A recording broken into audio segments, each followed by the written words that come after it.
Bom, nesse vídeo eu quero falar um pouco sobre as barras de erros, né, que nós podemos utilizar para mostrar variações em séries de dados. Então, nessa planilha aqui a gente tem, variando nas colunas, né, nome genérico de um produto.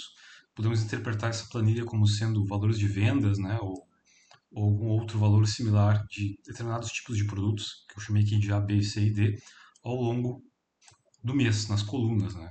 Então, por exemplo, o produto A, se a gente pensar como isso aqui sendo vendas, né? Então, vendas em janeiro, fevereiro, março, abril, variando aí de 245 até 500, 600, dependendo do mês. E a ideia, então, é que a gente possa fazer o gráfico dessa evolução aí ao longo do tempo. A maneira mais interessante de fazer seria nós selecionarmos aqui a série de dados e aqui inserir, e vamos aqui no gráfico de coluna 2D, ou pode ser a barra 2D também, que dá uma informação similar. Vamos pegar aqui a coluna 2D e aí a gente teria o nosso gráfico de coluna 2D. O problema desse, deixa eu minimizar aqui a guia, o problema desse gráfico de coluna 2D é quando tem muita série de dados, né? O que acontece aqui, ó? A gente tem aqui no eixo, deixa eu colocar o título do eixo, né? Então aqui no eixo vertical, vamos dizer que isso aqui seja vendas, né? Poderia ser algum valor em moeda também, mas vamos dizer que isso aqui seja vendas. E eu vou tirar a linha de grade. E aqui então nós temos os meses, né? O período. Então fica um pouco difícil a visualização desse, dessa sequência de dados, né? Porque a gente tem, por exemplo, o produto A, ele tem um número aí que vai desde um mínimo de 145, né, de valor de venda em dezembro, até um máximo de 675 em novembro, variando aí na faixa de 200 a 500. E com B, o C e o D também, né, valores aí variando de 1.900, 850. E aqui fica um pouco ruim de visualizar nesse tipo de gráfico, né? Porque, por exemplo, aqui em janeiro seria, né, para o tipo de produto A, B, C e D. Depois fevereiro, A, B, C e D. Fica um pouco mais complicado de fazer essa visualização. Uma alternativa seria a gente verificar essa variação só com base, por exemplo, na média de vendas ao longo do ano. Isso seria uma alternativa interessante, né? Então, vamos fazer assim, vamos fazer uma coluna aqui na célula O4, que seria a média, né? Então vamos calcular aqui com a função média, né, a média de valores obtidos para cada um desses, dessas categorias A, B, C e D. Como eu estou com números inteiros, né, eu vou arredondar aqui também para isso aqui ficar com um número inteiro, porque não interessa muito o que é esse valor, se é papel moeda, né, se é unidade. Vamos deixar inteiro isso aqui, só para ficar mais fácil de entender. Tá? Então, o que acontece aqui? Ó? Se eu pegar, por exemplo, e fizer, vamos selecionar aqui o produto, certo? E vamos selecionar também, apertando a tecla Ctrl, na seleção alternada, apenas o campo da média. E aqui eu vou colocar inserir coluna. Então aqui ficaria mais fácil, nesse gráfico aqui, ó, a gente está visualizando, né, a evolução ao longo, para cada tipo de produto, né, produto A, produto B, C e D, a média de valores, né, de vendas, ou isso aqui pode ser em unidades, em reais, em dólares, enfim, seja o que for, né, ao longo de todo o ano. Só que aí tem um problema a gente trabalhar com esse tipo de análise. Deixa eu tirar linhas de grade aqui, colocar os títulos dos eixos, né? Então aqui seria vendas também, né? E aqui seria então a nossa categoria, seria o produto. Posso fazer invertido aqui também, colocando o mês aqui, o produto embaixo, dá, mas aí ficaria mais bagunçado para enxergar.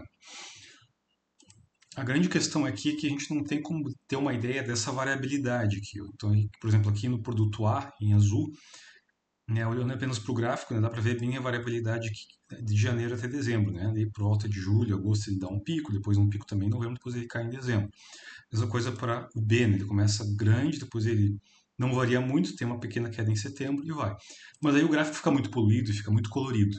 Então, uma opção interessante para ver a variação de dados seria a gente utilizar as barras de erros. Então, como é que a gente faz? Então, basta selecionar aqui os dados, né? Clica aqui no maisinho, né? Que aparece do lado aí da janela do gráfico. E vamos aqui em barras de erros. Ó. O que a barra de erro vai dar? Vai dar uma ideia do quanto esse essa nossa grandeza está variando, né, para cima ou para baixo. Tá? Mas aí tem vários tipos de barras de erros que a gente pode utilizar. Erro padrão, né, porcentagem, no caso aqui a porcentagem dessa variação que é a média, desvio padrão, né, e aqui tem mais opções. Né? A gente pode também trabalhar apenas com barra de erros para menos ou para mais, tá? Se eu tiver um erro só positivo ou só negativo, tá? Vou voltar para cá na opção aqui de barras de erros, mais opções. Ou então, né, estilo final sem legenda, com legenda, né? E nesse caso aqui acho mais interessante que a gente trabalha com ambas as direções, para cima ou para baixo. Eu posso trabalhar com porcentagem, um valor fixo, ou um valor fixo de erro, 0,1. Sei lá, posso colocar um valor constante aqui, 10, por exemplo. No nosso caso, o erro ele é variável, ele depende aí, né, do produto, né? Então não daria para trabalhar com um valor fixo aqui. Desvio padrão, que seria um desvio padrão fixo, um erro padrão ou personalizado.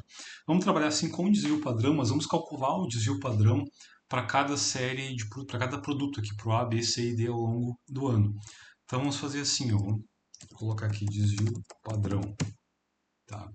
E aí tem dois tipos de desvio padrão. Tá? Se vocês derem aqui igual e começarem a escrever desvio, tem aqui o desvio padrão A, que é o da amostra, e o P da população. Tem uma diferença no cálculo, quem já estudou estatística sabe, um é dividido por N, que é o número de elementos, e o outro sobre N menos 1.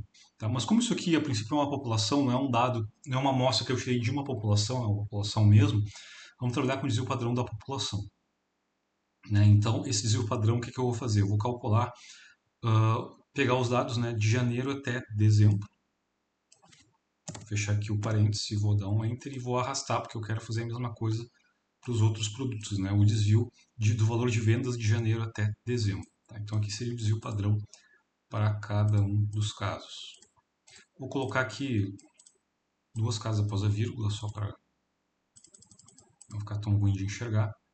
Né? Até uma casa estaria bom, porque essa grandeza aqui varia de 200 até 1.000 e poucos. Né? Então vejam, no primeiro caso, no produto A, a variação de vendas no desvio padrão foi de 147. Ó. O B foi o que teve menos variação, 39. O C 268 e o D 135,98. Então agora vamos fazer assim, vamos clicar aqui em barras de erros, mais opções, e aí aqui ó, ambos, ó, vamos aqui embaixo personalizado, especificar valor. Aí a gente clica aqui e eu vou colocar o mesmo, eu vou considerar desvio padrão que pode ser para cima ou para baixo. Então vou colocar como erro positivo e erro negativo a mesma seleção, né? Então valor de erro positivo de P5 a P8 e erro negativo também. Vou selecionar o mesmo valor de erro para mais ou para menos para os dois casos. Tá? Poderia ser diferente? Poderia, dependendo do estudo que vocês estão trabalhando com os dados que se tem, né? O erro para mais ou para menos ele pode ser diferente. Tá? Então aqui ele mostra as barras de erro. Tá? A gente pode também trabalhar com barras de erros na horizontal, dependendo da natureza dos dados. Esse aqui não vai mostrar, porque como eu fiz um gráfico de colunas, né, ele só mostra a barra de erros vertical. Mas se a gente trabalhar com gráfico de linhas, ele vai mostrar as duas opções, vertical e horizontal. Então vejam, por exemplo, aqui, ó esse produto B, ó, que teve menor desvio padrão 39, ó, então a barrinha aqui ela foi a menor de todas. O C, ó, que deu 268, é o que teve maior desvio. Isso quer dizer que essa média aqui, que é de 663 produtos vendidos, ela varia de quanto a quanto? Ela varia desde o menor valor aqui, que é 148, até o maior valor, que é 1.000, né? No caso do C. Então, o desvio padrão dá essa ideia de variabilidade ao redor de um valor médio. Né? Então, essa forma de visualização facilita bastante, né, a gente enxergar a natureza do que está acontecendo com os dados quando a gente compara com essa aqui, por exemplo. Que a gente tem muitos rótulos de produtos, né, e aí fica difícil enxergar, né, até por uma questão de formatação, da questão de colocar cores aqui, fica difícil entender o que está acontecendo. Nesse caso aqui fica mais fácil. E como eu falei, se eu quisesse fazer, por exemplo, isso aqui, ó, vamos selecionar aqui, vamos fazer um gráfico de dispersão, um gráfico de linhas, por exemplo. Vou pegar aqui um gráfico que fique mais adequado para nós aqui. Ó. Vamos ver. Vou pegar esse gráfico de linhas mesmo aqui, ó, linha empilhada. Não é um gráfico muito bom, mas só para demonstrar, né? Vou tirar aqui essa linha de grade. Vou tirar esse título que não importa muito. E aqui vou colocar o título do gráfico, né? Então a gente tem aqui, aliás, título dos eixos, né? Então, sempre se preocupar em colocar os títulos dos eixos para a gente entender o que está acontecendo. Vendas, e aqui seria mês, né? Período, enfim. Então, ó, eu vou clicar no mais e vou aqui em barras de erros, mais opções. Ó. Opa, mais barras de erros. Né? E aqui ó, eu posso adicionar barras de erros com base na série A, B, C ou D. Ó. Posso fazer assim. Tá? Se eu colocar automático aqui, ele vai colocou em todas ali. Né? Por exemplo, eu posso colocar barras de erros conforme a série B, por exemplo. Quero colocar barras de erros só na série B, que é essa aqui que é em laranja. Né? Aqui também, aqui ele está com... nesse caso aqui ele está trabalhando só com barras de erros na vertical. Se eu quiser selecionar na série C ou D, eu vou ter que selecionar ali, né? Mas automaticamente ele coloca em todas as curvas, né? Barras de erros, mas eu posso especificar como é que eu quero o cálculo dessa barra de erros, né? Selecionando a série que onde eu quero inserir no caso a barra, né? E para verificar a barra de erros horizontal, a gente pode fazer assim, ó. Então, esse tipo de gráfico não tem a opção para fazer a barra de erros horizontal.